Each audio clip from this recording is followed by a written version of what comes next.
Quotations from myself, segment 40, quotation number 465. In the world, which is a stage where every man must play a part, either assigned or chosen one, those incorrigible few who refuse to do so, that is to play a specific, invariably narrow defined, and more or less permanently fixed part, are treated as best as fools, or at worst, as irritating nuisances, or even a threat. Yet the only crime of such conscientious objectors in a human tragicomedy is being authentic, that is, incapable or therefore unwilling to be anything but what they and everybody else naturally are. The manifold personalities driven, often simultaneously, by various interests and aspirations. But then, when acting accordingly, they try to explore what others consider to be their exclusive field, or to express an opinion when they are supposed to remain silent and yield to the pronouncement of the specialist, and so on and so forth, they are condemned as impostors and intruders on somebody else's turf. Thus, but by not playing consistently any exclusive part of his own, such an authentic individual is perceived as a threat by all who do. Like, for example, a single person who is regarded as a potential threat in a company of couples. And yet those fears are hardly justified, since the last thing the person who refuses to play any different part is looking for is to lock himself in somebody else's one. But then who can convince a dog that no man wants his bone or his manger? Number 466. The birth service, the well-intentioned, but uncompromisingly pure and honest, the so-called good, can perform for humanity is to withdraw as completely as possible from its affairs, instead of stubbornly insisting on saving mankind by offering, and especially by trying to implement their various recipes for its improvement. But since people cannot be changed, and anyone familiar with history will accept it as self-evident truth, the good, by meddling into lives of the ordinary, that is less than perfect people, bring only the additional and unnecessary hardship, suffering and destruction to those who were supposed to be helped. The second best thing the good can do is to admit to themselves that they are not the norm, but an aberration, and thus would never be able to fully understand what motivates the ordinary people, as those who are indifferent to or even repulsed by alcohol cannot understand the cravings and dependency of alcoholics.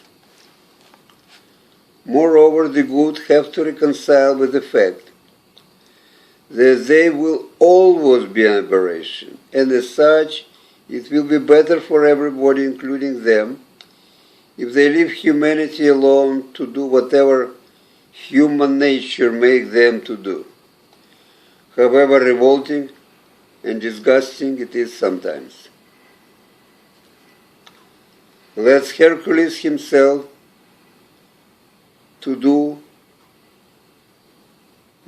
let Hercules himself do what he may, the cat will meow, and dog will have his day.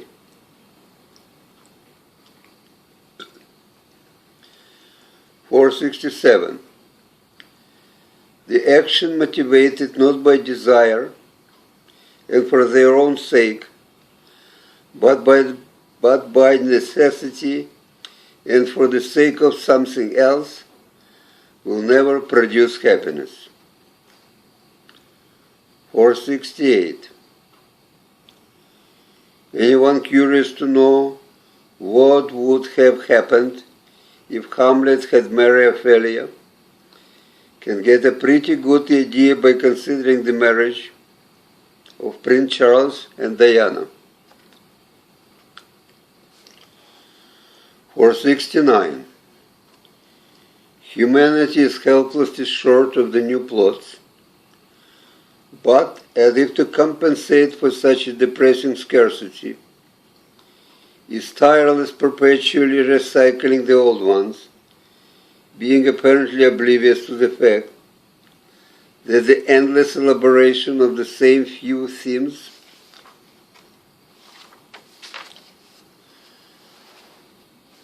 despite producing the seemingly infinite variety of forms, adds nothing new to the substance. 470.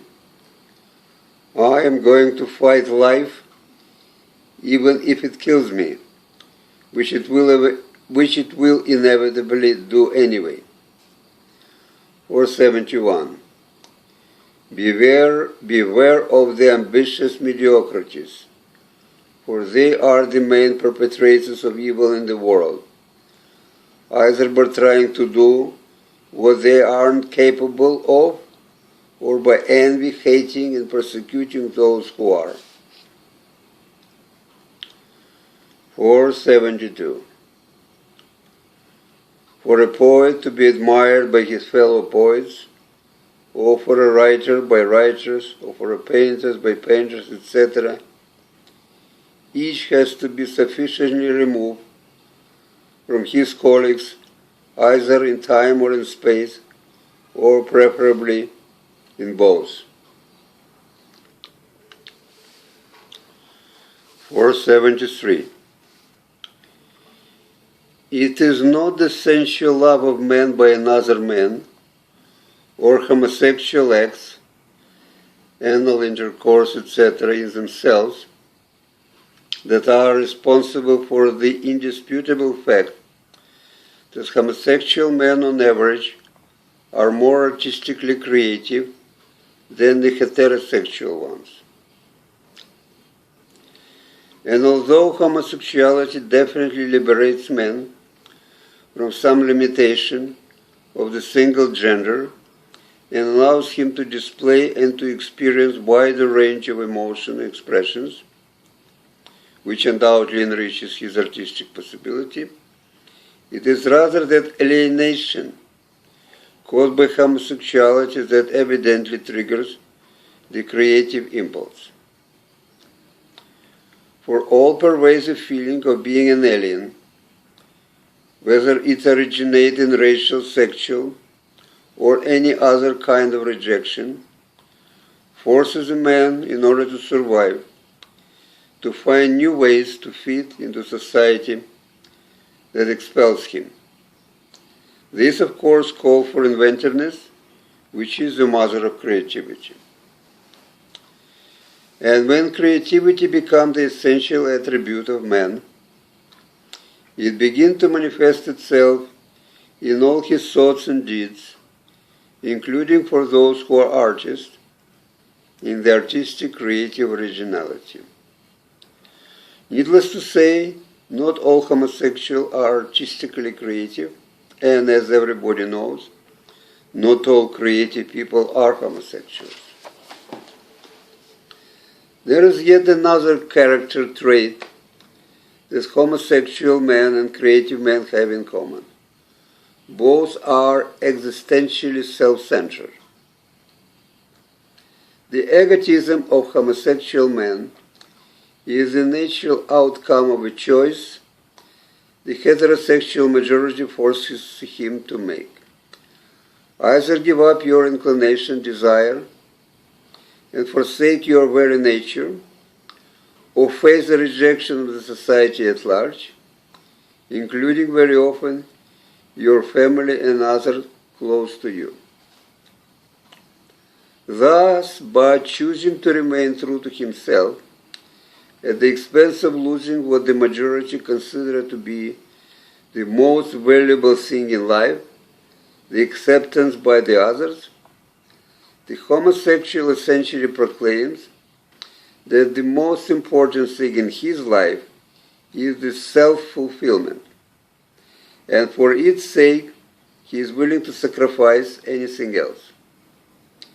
Being rejected by the society at large, he in turn rejects it himself and becomes totally preoccupied with his own life and especially with his own pleasures, disregarding what the rest think and feel about him, which is a typical attitude and behavior of a consistent egocentrics.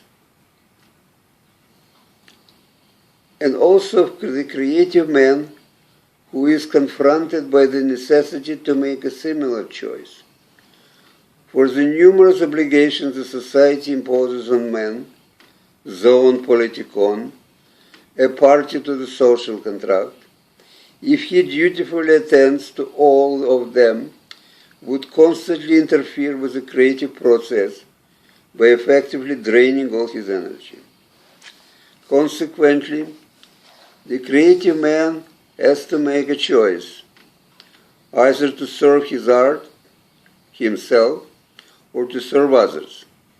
And when he chooses himself, he is again acting like a typical egotist, although he may at least claim that he is giving society something in return as a compensation for abdicating his social responsibility, a claim which an ordinary egotist certainly cannot make. 474.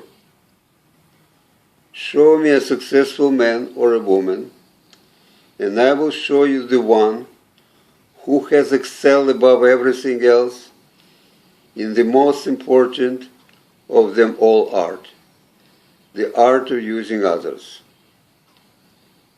475. You can't teach the old dog the new tricks, but you can give them the new and different names. 476. Some individuals are capable of rising above the crowd. The other seems to be determined to sink below it, but the crowd as a whole is like a liquid in the communicating vessels. All will settle at the level of its common denominator, usually the lowest, and therefore the easiest one to reach in the quest for the security of uniformity. 477. The good work ethics is just a convenient euphemism, making the virtue out of necessity, for the poor and powerless to work very hard while earning very little.